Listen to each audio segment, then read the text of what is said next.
Y en temas de salud, le informamos que el gobierno de la ciudad aún cuenta con el abasto para prevenir enfermedades broncorrespiratorias. Y al respecto, le reiteramos la invitación para que se vacune contra la influenza. Aquí le decimos dónde. Durante esta temporada invernal se han presentado en el país 270 casos de influenza y 3 defunciones. En la Ciudad de México solo se han registrado 17 casos sin gravedad. De los 17, uno ha sido por influenza tipo B y los otros 16 por el virus AH3N2, que estos dos virus son los que contiene la vacuna que actualmente estamos aplicando. Esta temporada invernal concluye el 30 de marzo, por lo que usted está a tiempo de aplicarse la dosis en cualquiera de los 220 centros de salud de la Ciudad de México.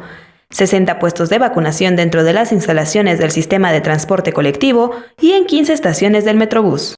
El efecto de la vacuna empieza a partir de la segunda semana, de manera que queremos que se vacunen ahorita porque hay que protegerse porque la temporada de frío más fuerte está por llegar.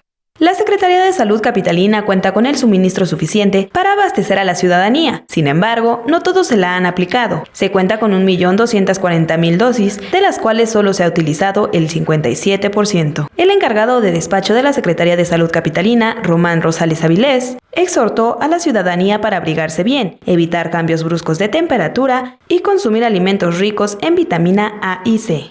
Con imágenes de Andrés Brito, Iraíz Morquecho, 21 Noticias.